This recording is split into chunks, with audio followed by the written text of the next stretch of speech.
most of our pastors, they talk about it, that, one of the reasons we have to pay our tithes, is to avoid devourer. Like if we do not pay our tithes, 10% of what we earn, that devourer will certainly be our reality in business or in whatsoever we do.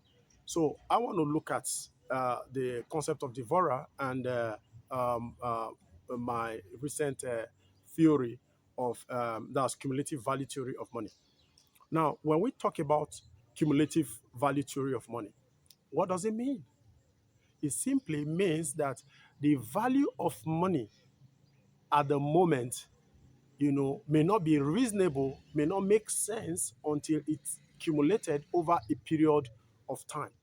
Now, let's take, for instance, there are a lot of expenditures we make. There are a lot of things we do, monies we spend that we spend with relish. We don't really feel we are doing something because for us, it appears infinitesimal or, irrelevant. But if you accumulate that sum of money over a period of time, it becomes, a huge sum, which makes so much sense. That's cumulative. That's what the theory is all about. So a knowledge of a theory of the cumulative theory value of money, helps us to be more prudent with our resources, the way we spend our money. Because if you save that amount of money that you've been spending every day, if you save it over a period of time, you discover that it will, become very meaningful, to your life. Now let's take a very good instance or example.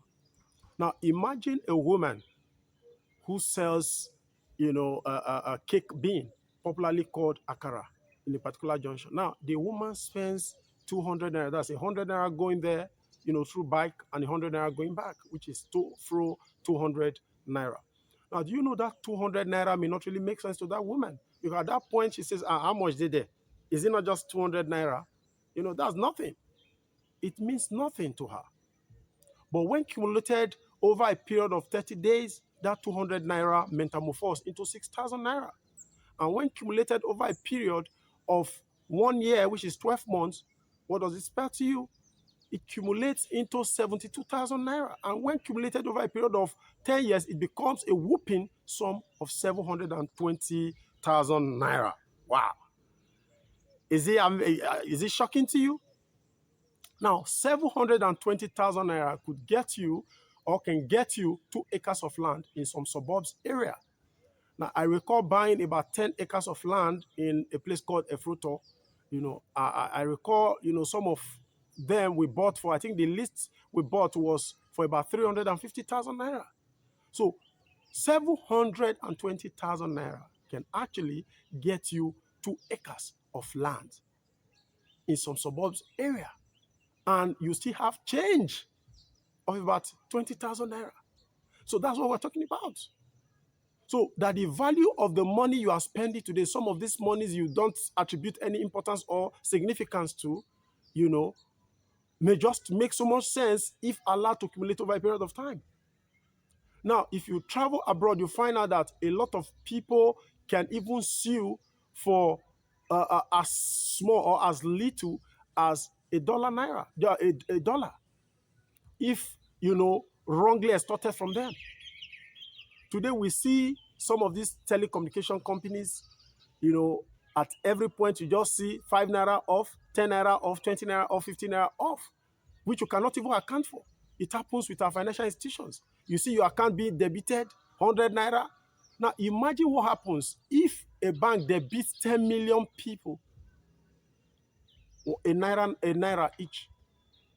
That automatically means a whooping sum of 10 million naira in a day.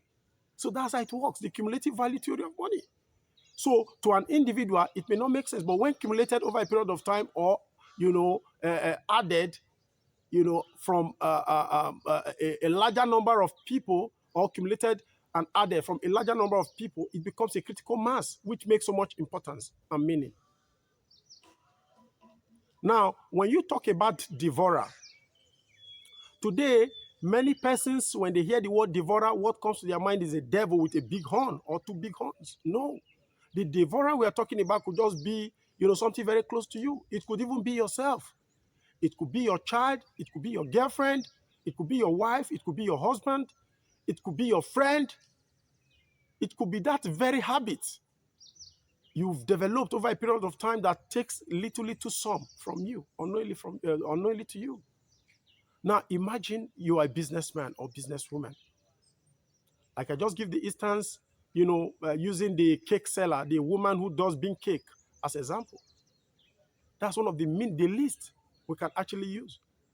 Now imagine somebody who has the habit of drinking beer.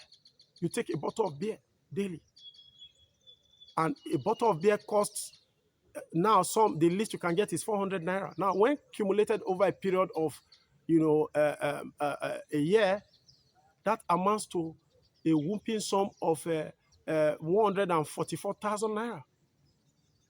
Then, when accumulated over a period of 10 years, what does it expect to you? That's a whooping sum of 408,000 naira, 440,000 naira. Is it making sense to you?